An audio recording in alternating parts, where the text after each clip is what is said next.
Kag sa numero 1 sa mga balita subong nga adlaw, karon nga amat-amat na nga nagadamo ang UK variant nga COVID-19 diri sa pungsod sa Pilipinas.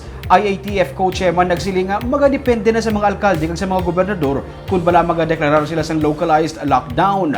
Samtang una nga batch sa bakuna kontra COVID-19 ginapaabot sa bulan sa Pebrero. Yaring report.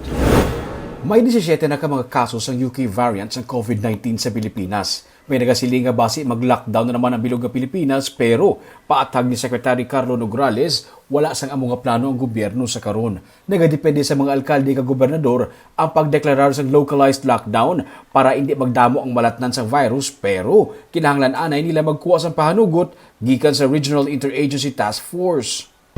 Under the guidelines naman natin, all mayors and governors also have the ability na mag-localized lockdowns. So, ibig sabihin, whether GCQ ka or MGCQ ka, pag ang mayor o ang governor makakita ng mabilisan na spike sa isang barangay or sa isang purok or sa isang building or sa isang kalsada, may ability sila to immediately close at localized lockdown doon as an immediate response na hindi na kailangan hintayin yung National Task Force or National IATF, basta meron lang siyang coordination with the regional IATF. Iyaman git paatag, ngayara na sa karon sa Phase 3 ang Pilipinas sa recovery. Dapat na nga mabalanse ang ekonomiya kag health sector. Wala manatabo ang ginakakulbaan nga holiday surge o kung pagdamo sang kaso sa COVID-19 pagkatapos ang holiday season. Gani subong nga Pebrero, luyag nila nga mas halugan pagid ang health protocols. Pasugtan magwa ang mga kabataan nga nagaedad 10 anyos pataas. Nakahangop siya nga may mga nagapamalabag sa sininila nga lihok. Kag isa na diri, si Bacolod City Mayor Evelio Linardia nga nagpakigsugilanon sa ila.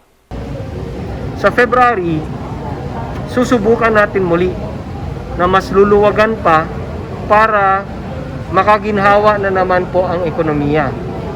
Nasubukan na natin yung 15 to 65, hindi naman nagkaroon ng surge. So now, susubukan natin yung 10 to 65. Para nga po, magkaroon na naman po ng economic activities. And we discussed the pros and cons of this.